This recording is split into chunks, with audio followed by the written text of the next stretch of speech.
कोई दुकान नहीं है आसपास। मैं अब भी यही लेकर आया। इतनी प्यास लग रही है, पानी कहाँ से ढूंढूं?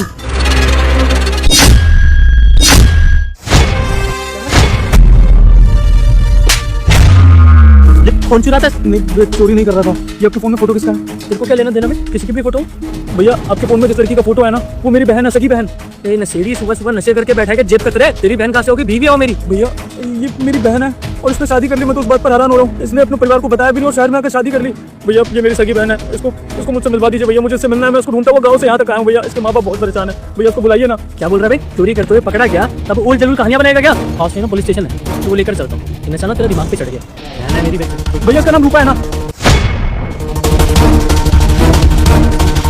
फोन पे नाम तो नहीं लिखा, देख लिया तूने? भैया अपनी बहन का नाम मुझे कहीं पढ़ने की जरूरत नहीं है। ये नाम तो मेरे दिमाग में छपा हुआ है, क्योंकि बचपन से इस बहन के साथ खेला हूँ, पढ़ाई करी है और फिर इसकी आगे की पढ़ाई करने के लिए मैंने तकलीफें उठाई। हमारे माँ बाप ने तकलीफें उठाई और इसको पढ़ने लिखने के लिए यहाँ शहर भेजा ताकि ये कुछ बन सके। लेकिन भैया मेरी ये बहन पूरे परिवार को भूल गई। इसको ना भाई के बचपन का प्यार याद आया, ना माँ बाप का किया हुआ। इसलिए भैया इसको ढूंढता हुआ यहाँ तक आया हूँ। हमारे माँ बाप बहुत परेशान है कि उनकी गुड़िया चली कहाँ गई। शहर जाने के बाद उनसे बात क्यों नहीं कर रही, उनके फोन क्यों नहीं उठाती है? भैया एक बार मेरी बहन को बुला दीजिए, मुझे इससे बात करनी है यार। ये लेकिन हो कैसे सकता है?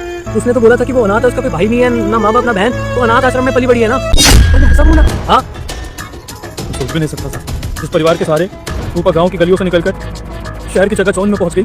उस परिवार को रूपा बताना भी नहीं चाहती है लोगों को और ऐसा झूठ बोल रही है कि उसका परिवार ही नहीं है। भैया आप एक बार रूपा को यहाँ पर बुलाइए, मैं उससे सामने के सामने पूछूंगा कि उसका परिवार है कि नहीं। जो अपने सगी भाई को सामने से देखेगी तब देखूंगा वो कैसे बोलती है कि उसका परिवार है कि नहीं। आप एक बार बुलाइए ना उसे।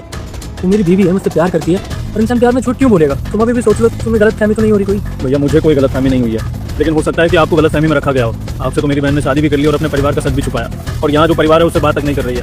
भैया मैं तो कहता हूँ बस एक बार मेरे कहने से मेरी बहन को बुला दीजिए, सारा दूध का दूध और पानी का पानी हो जाएगा। एक बार भैया, एक बार बुला दीजिए। हेलो रूपा। हाँ उज्जवल बोलो। मैं तुम्हें एक लोकेशन भेज रहा हूँ, तुम जल्दी से इस लोकेशन पर आ जाओ। क्या हो गया उज्जवल? तो कुछ नहीं हुआ, बस एक बार आओ तो सही। उज्जवल तुम चले आओ ना, अब मैं घर के काम छोड़ के कहाँ आऊंगी? कोई बात नहीं, घर के काम बाद में भी होते रहेंगे, मैं कुछ नहीं कहूँगा तुम्हें, तुम आ जाओ। ठीक है तुम रुको, मैं क्या वगैरह करके आती हूँ। ठीक है वो आ रही है। एक काम करना, छुप जाओ, पहले मैं से बात करूँगा, उसे तुम्हें बुलाऊंगा तो आ जाए। जी भैया।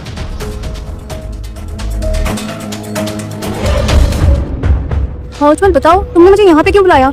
तुम्हें किसी से मिलवाना? अरे अगर तुम्हें मुझे किसी से मिलवाना था तो तुम उनको घर पे लेके आ जाते ना। ऐसे सुनसान जगह पे मुझे बुलाने की क्या जरूरत थी? थोड़ा अर्जेंट था, क्या पता जिनसे मुझे तुम्हें मिलवाना है वो हमारे घर आते या नहीं। रुको मैं बुलाता हूँ, आ जाइए। जानती हो मैं भला नहीं क्यों जानूंगी? तुम्हारे चेहरे के भाव तो ये बता रहे हैं कि कुछ पुराना रिलेशन है तुम्हारा इनसे। नहीं मैं इन्हें नहीं जानती। ठीक है भाई साहब, ये तो नहीं बता रही है। खैर आप ही बता दीजिए, आप क्या लगते हैं इनके? सगा बड़ा भाई हूँ उसका, रमेश।